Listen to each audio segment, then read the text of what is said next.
26/11 के गुनहगार कसाब को सजाए मौत तक पहुंचाने वाले निकम को मुंबई पुलिस ने मजबूरी में खोजा था, लेकिन मुंबई सीरियल ब्लास्ट में निकम का दमदार किरदार सामने आया।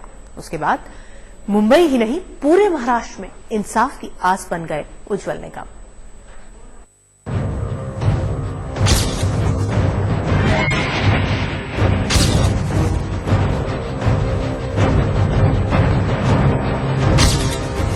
आमतौर पर लोग यही समझते हैं कि काले कोट वाले वकील मुल्जिमों के मददगार होते हैं, लेकिन इस वकील को सामने देखकर बड़े बड़े मुल्जिमों के पसीने छूटने लगते हैं।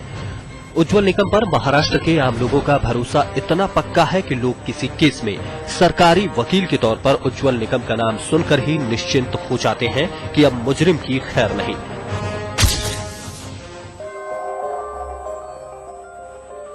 जलगांव के किसान परिवार में जन्मे उज्जवल निकम के पिता बैरिस्टर थे, इसलिए बीएससी के बाद जब उन्होंने कानून की पढ़ाई की, किसी को हैरानी नहीं हुई।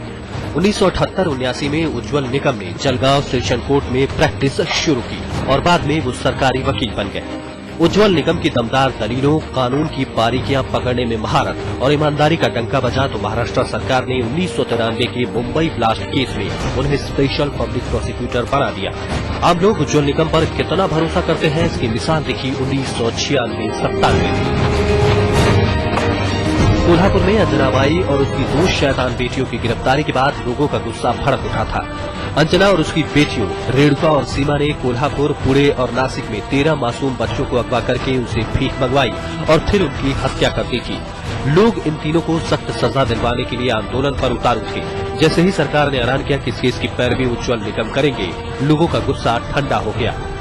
कोल्हापुर की लेडी सीरियल किलर्स के केस में उज्जवल निकम लोगों के भरोसे पर खरे उतरे। 1998 में केस का ट्रायल शुरू हुआ और 2001 में कोल्हापुर की अदालत ने रेणुका और सीमा को मौत की सजा सुना दी, जबकि अंजना बाई मुकदमे का ट्रायल शुरू होने से पहले ही मर चुकी थी। बाद में मुंबई हाईकोर्ट और सुप्रीम कोर्ट ने भी रेणुका और सीमा की सजाए मौत पर मुहर लगा दी। मुकदमों में सफलता ने उज्जवल निकम को और सरल बना दिया। वकालत अब उनके लिए पेशा नहीं बल्कि पूजा है और इस पूजा का प्रसाद है पीड़ितों के चेहरे पर इंसाफ की मुस्कान। आज तक ब्यूरो।